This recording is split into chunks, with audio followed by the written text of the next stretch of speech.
আমাদের সমাজের মুসলমানদের মধ্যে তওবার দ্বারা গুনাহ মাফ হয় এই কথাটা জানা জানি আছে, কিন্তু তওবা কারে কয় এটা জানা জানি না। বেশিরভাগ মুসলমানে জানে না তওবা কারে কয়। বেশিরভাগ মুসলমানে মনে করে আমি তওবা করলাম কইলেই তওবা করা হয় না, তওবা করলাম কইলে তওবা করা হয় না। তওবা সম্পর্কে আমাদের সমাজে কিছু কথা মুসলমানদের মধ্যে জানা থাকা দরকার এবং এইগুলি স্মরণ রাখা দরকার এবং জীবনে কাজে লাগানি দরকার।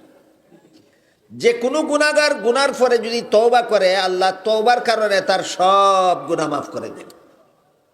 একজন গুনাহগার যত বড় গুনাহগার হোক, যত বড় গুনাহগার হোক, যেভাবে তওবা করার নিয়ম আছে সেইভাবে তওবা করলে আল্লাহ এমন কোনো গুনাহ নাই যে গুনাহ তওবার কারণে আল্লাহ মাফ করেন না। এমন কোনো গুনাহ নাই যে গুনাহ তওবার কারণে আল্লাহ মাফ করেন না। এই জন্য হাদিস শরীফে রাসূল করিম সাল্লাল্লাহু আলাইহি ওয়াসাল্লাম বলেন, আত-তাইবু মিনাজ যামবি কামাল্লা যামবা লাহু। কোনো গুনাহগার যখন গুনাহ থেকে তওবা করে, তওবার কারণে আল্লাহ তার আমলনামার থেকে গুনাহগুলি এমনভাবে মুছে ফেলেন যেভাবে মুছে ফেলার কারণে ওই লোকের আমলনামায় আর গুনাহ থাকে না, সে আবার আগের মতো বেগুনাহ হয়ে যায়। তওবাকারীর আমলনামার থেকে গুনাহ এমনভাবে মুছে ফেলা হয় যেভাবে মুছে ফেললে সে আবার বেগুনাহ হয়ে যায়। রাসূল কি বলেছেন? তওবাকারী তওবার পরেও গুনাহগার থাকে না, বেগুনাহ হয়ে যায়, বেগুনাহ হয়ে যায়। আমার কথা বুঝে থাকলে বলুন তো, কত গুনাহ তওবার দ্বারা মাফ হয়? সব গুনাহ? হ্যাঁ, এটা মনে রাখার মতো কথা। সব গুনাহ তওবার দ্বারা মাফ হয়, সব গুনাহ তওবার দ্বারা মাফ হয়। কিন্তু আমাদের সমাজের মুসলমানদের মধ্যে তওবার দ্বারা গুনাহ মাফ হয় এই কথাটা জানা জানি আছে, কিন্তু তওবা কারে কয় এটা জানা জানি না। বেশিরভাগ মুসলমানে জানে না তওবা কারে কয়। বেশিরভাগ মুসলমানে মনে করে আমি তওবা করলাম কইলেই তওবা করা হয় না, তওবা করলাম কইলে তওবা করা হয় না। আপনাদের জানা মতে উযুতে কত ফরজ? 4 ফরজ। মুখ দোয়া, হাত দোয়া, মাথা মসে করা, ভাও দোয়া। মুখ দইল না, হাত দইল না, মাথা মসে করল না, পাও দইল না, খালি কইল উযু করলাম। কি কইল? উযু করলাম কইলে যেমন উযু হয় না 4 ফরজ আদায় না করলে, ঠিক তেমনি ভাবে তওবা করলাম কইলে তওবা হয় না 6 ফরজ আদায় না করলে। তওবা করতে কত ফরজ আদায় করন লাগে? 6 ফরজ। তওবা করতে 6 ফরজ আদায় করন লাগে।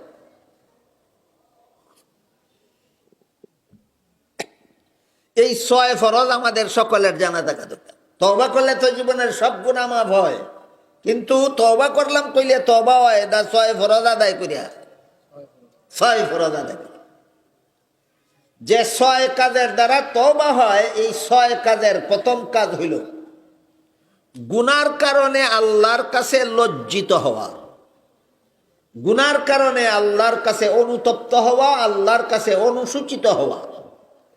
হায় রে আফসোস, আমি করলাম কি, এমন কাজ করলাম যে কাজের কারণে আমি জাহান্নামের শাস্তির যোগ্য হইলাম।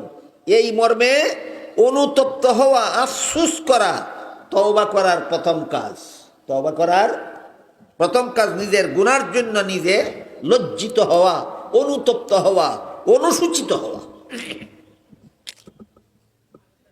2 নম্বর কাজ, যে গুনাহ অতীতে করা হয়েছিল সেই গুনার অভ্যাসটা ছেড়ে দেওয়া। গুনার অভ্যাস চালু রেখে তওবা হয় না, গুনার অভ্যাস চালু রেখে তওবা। একজন সুদ খাওয়ার গুনায় অভ্যস্ত, ব্যাংকে তার সুদি অ্যাকাউন্টে টাকা জমা আছে, ব্যাংক দৈনন্দিন মাসের পর মাস, বছরের পর বছর তার অ্যাকাউন্টও সুদ জমা হইতেছে। এই সুদের টাকা উঠাইয়া খাইতেছে, খরচ করতেছে। তাফসীর আয়েশা যখন জানতে পারল সুদ খাওয়া হারাম, সুদের মুনাফা খাওয়া হারাম, তওবা করলে আল্লাহ সব গুনাহ মাফ করে, তাফসীর সম্মেলন একজন বুজুর্গ আলিমের সাথে হাত মিলাইয়া আল্লাহ সুদের কারবার যে করছিলাম তওবা করলাম কইয়া দোয়া কইরা গেল, কিন্তু ব্যাংক সুদি অ্যাকাউন্ট খোলা, ব্যাংক সুদি অ্যাকাউন্ট খোলা। বলেন গুনাহ বন্ধ কইরা তওবা করছে না গুনাহ চালু রাখিয়া? এটার নাম তওবা না, এটার নাম তওবা না। মুখ না ধুইয়া উযু করলাম বলে যেমন বললে যেমন এটার নাম উযু না। হাত না ধুইয়া উযু করলাম বললে যেভাবে এটাকে উযু বলা যাবে না। মাথা মশা না কইরা উযু করলাম বললে যেমন এটাকে উযু বলা যাবে না।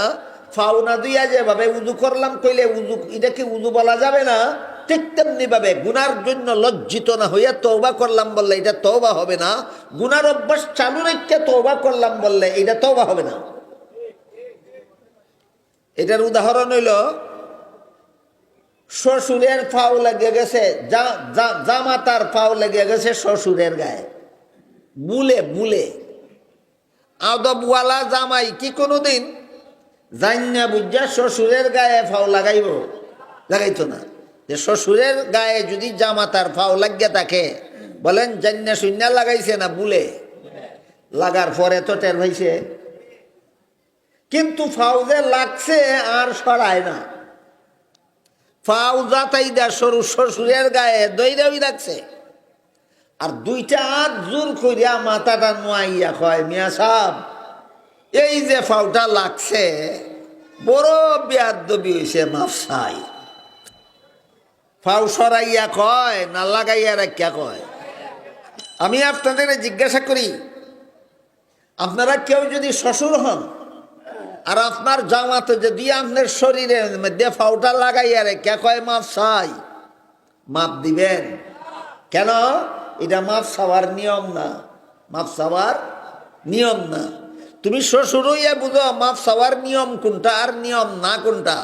আর আল্লাহ তোমার সৃষ্টিকর্তা হইয়াও বুঝে না মাফ করার নিয়ম কোনটা আর নিয়ম না কোনটা।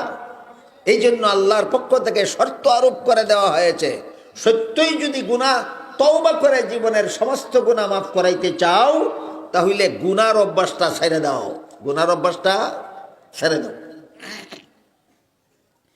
এটা তওবার কত নম্বর কাজ? 2 নম্বর কাজ। 1 নম্বর কাজ হইল গুনার জন্য লজ্জিত হওয়া। 2 নম্বর কাজ হইল গুনার অভ্যাসটা ছেড়ে দেওয়া, গুনার অভ্যাসটা ছেড়ে দেওয়া। দুঃখের বিষয় আমাদের সমাজের যত মুসলমান তওবা করে, বেফরদার গুনার কারণে তওবা করে বেফরদা চালু রাখিয়া, সুদের গুনার থেকে তওবা করে সুদের কারবার চালু রাখিয়া, ঘুষের গুনার থেকে তওবা করে ঘুষের কারবার চালু রাখিয়া, এইগুলি তওবা নয়, এগুলি তওবা নয়। এইগুলির দ্বারা কোনো গুনাহ মাফ হয় না। 3 নম্বর কাজ হইল তওবার জন্য ভবিষ্যতে আর কোনোদিন গুনাহ করব না বলে আল্লাহর সাথে পাক্কা ওয়াদা করা। ভবিষ্যতে আর কোনোদিন গুনাহ করব না। কার সাথে ওয়াদা করা? আল্লাহর সাথে। কেমন ওয়াদা? যদি মনে মনে এই কথা ভাবে যে আজকে তওবা কইরা অতীতের গুনাহ মাফ করাই, আর আগামীকাল থেকে যত সুদ খাইব, আগামীকাল থেকে যত ঘুষ খাইব, আগামীকাল থেকে যত মদ খাইব, আগামীকাল থেকে যত গাঞ্জা খাইব, আগামীকাল থেকে যত বেফরদা আমার বাড়ির মহিলাদেরকে যত বেফরদা চলতে দিব, আগামী বছরের তফসিরও আইয়া মাফ করাইয়া দেব। গুনাহ করবে না বলে ওয়াদা করলো না, মনে মনে গুনাহ করার ইচ্ছা আরো আছে, মনে মনে আরো গুনাহ করার ইচ্ছা থাকলে তওবা হবে না। এই জন্য তওবার 3 নম্বর কাজ হইল আল্লাহর সাথে তুমি একা একা পাক্কা ওয়াদা করো, আল্লাহ জীবনে আর কোনোদিন গুনাহ করব